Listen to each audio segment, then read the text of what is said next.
will get a new home which is in a good condition, which is built to modern, high standards, and where families are not overcrowded. And I draw attention to the fact that 25% of residents on Cressingham Gardens said in the Housing Needs Survey that they lived in overcrowded conditions. And only, given the length of time people are waiting for bigger homes, only rebuilding the estate offers the opportunity of a home that meets that family's needs in terms of size. Rebuilding also on these figures, however paltry people may think they are at this point, also ensures that every homeowner is offered a home of the same number of bedrooms with a whole range of options to be able to stay on the estate, from buying outright through shared equity, shared ownership, all the way down to the possibility that if in particular circumstances, and I'd just at this point say paragraph 2.17 is a kind of highlight list, but actually if you want to look at the very detailed key guarantees, they're set out between pages 209 and 244, not a 3 bullet point paragraph, and go into much more detail, but all the way down for homeowners through to the possibility, if it is absolutely impossible to remain in a homeowning position, that a rented property could be made available. So we have done everything within our remit to mitigate against the possibility of people losing their homes as best we can as we try and address the issue as we find it. The next issue that I picked up was around the special purpose vehicle, which Councillor Ainslie said has not been trialled elsewhere. Simply not true. There are several other councils, including several in London, who have now gone ahead and set up special purpose vehicles. Enfield, Ealing, Greenwich, Southwark, I think, has also recently set one up. They are all looking at ways, as local authorities, to build more homes. And there is a reason why council are doing it. It is because it is the most practical and sensible way that we can go about building homes that people desperately need. And the reason why it didn't come in July, quite frankly, is that we wanted to make sure, being prudent, that with the new government we took into account everything that's coming forward from them in terms of changes of housing policy to make sure that we set something up that works. The last point that I think Councillor Ainslie raised that I can respond to was around architectural merit, and it's in the written report, but I'll just repeat it again, which is to say the people who I think are best placed to talk about although it's often open to debate on their validity. But the best people to talk about architectural heritage and merit are English Heritage, who did do an investigation into whether Cressingham Gardens should be listed, and they concluded it should not be. And that is the position that we are in, and that is the best advice we find ourselves in, and it comes back to me for the simple point that it is all well and good if something has architectural merit, which people can debate one way or the other. Our job as a council, my job as cabinet member, is to make sure people live in decent quality homes and that we provide homes for people in housing need. So those are the points as I heard them. I hope I didn't miss anything, but just to kind of go back and reiterate, always said throughout this process, and it has been a very long process, that there were so many factors at play, it would be likely we would come to one possible way of working. Refurbishment was ruled out in March. That decision was not called in and was not questioned. We moved forward then to considering the scale of rebuilding, and the conclusions were set out in the report, weighing up between a partial rebuilding and the benefits that might bring, and a full rebuilding and the benefits that might bring. And then allows us to go forward, as I hope the committee will allow us to do this evening, to then work with residents to appoint master planners so that a proper plan can be developed that will tell us exactly the sorts of costs that will be required, exactly the number of homes, and will allow us to bring forward a scheme which does deliver a significant number of new council rented homes, which is, I think, what we all want to see. I'll leave it there. Thank you very much. Thank you very much. I think there were a few points that Councillor Ainslie raised that perhaps you didn't have the opportunity to address, and we might not be able to. All of them, working backwards. The minutes from the Cabinet meeting, Councillor Ainslie alleges, were different from what he remembers or is recorded elsewhere, that was said regarding that no one will move off the estate during the regeneration process, and in the minutes that was recorded as best endeavours will be taken. So my reflection was there was talk of being able to try and phase the development so that you'd be able to move people directly into a new build property with one move, and we said that best efforts would be made to do that. But until actually a final plan is drawn up, can't actually provide that guarantee. What we say is that that would be part of the objectives to make sure that any build programme would have that as an objective to make sure people can just move once. He also, in addition to the substantive bits of the calling, said the Tibbalds urban planning have been commissioned to do a master plan. I don't know off the top of my head the significance of that, but it might be useful to clarify that. Well, not to the best of my knowledge, because we haven't got down the route of appointing anybody, but I looked to my left. We have indeed engaged Tibbalds to work up master plan objectives. We're running an estate regeneration programme where we're developing master plan objectives as part of the feasibility process before we procure full master planning teams to take forward these projects. The work that Tibbalds are doing falls exactly in the same remit and type of work that the other projects that we're doing on the other projects prior to this type of cabinet decision has now been taken progressively. So the work stream that Tibbalds are doing is not predicated on the cabinet decision that's just been made. It's part of the feasibility process. It's just that it's happening sort of overlapping into after this cabinet decision. And it will inform the future master planning, sort of procurement of master planners, so that once those master planners are in place, we actually have some master plan objectives for them to take forwards.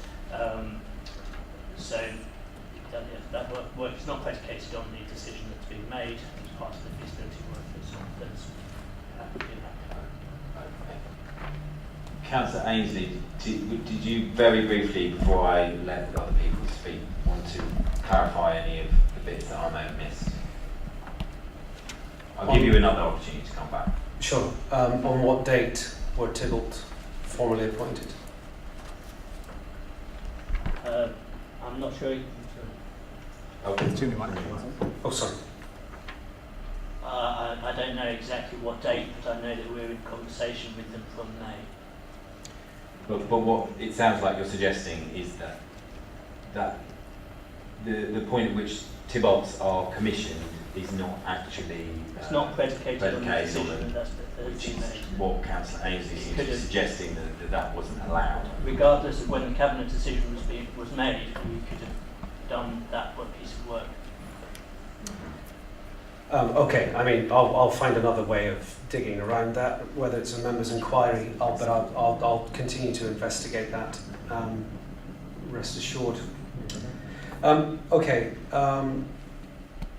I think, there's so many points that I want to make. I think that my concern is that I ask questions and I get a narrative which doesn't really properly address some of the issues.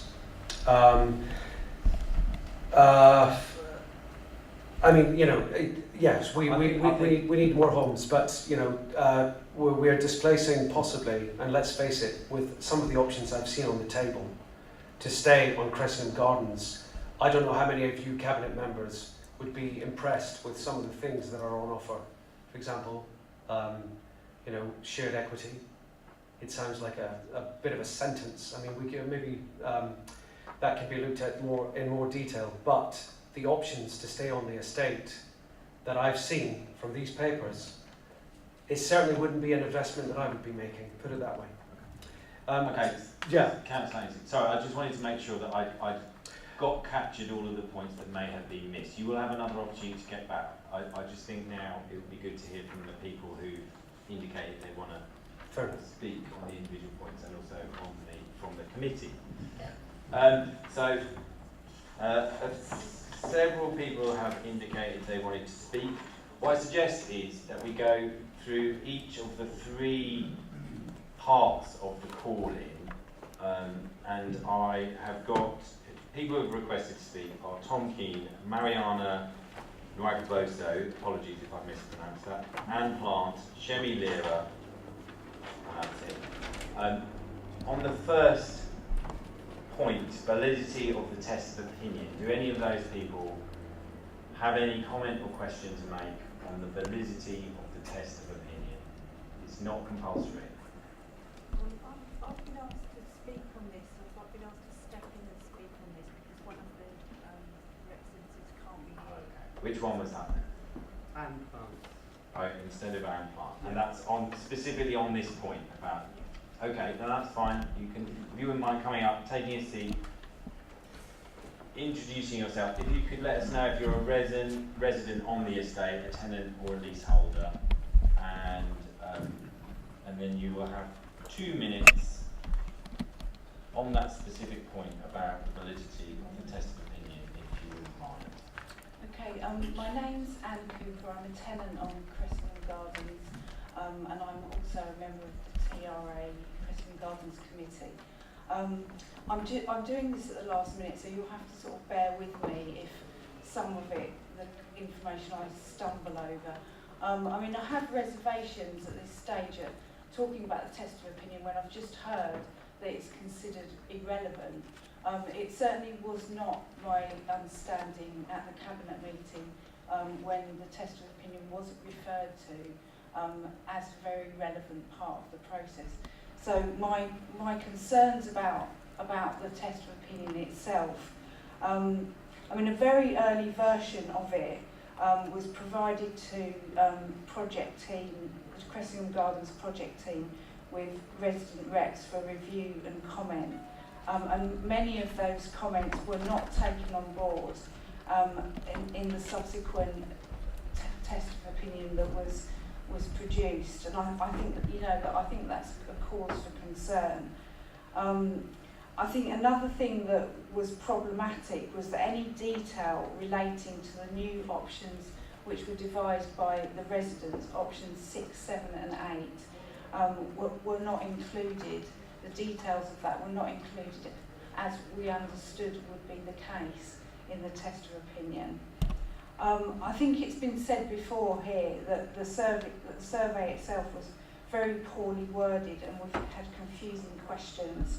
And there was one sort of classic question really, question 9, which said if your house is to be replaced and you're required to move, would you prefer?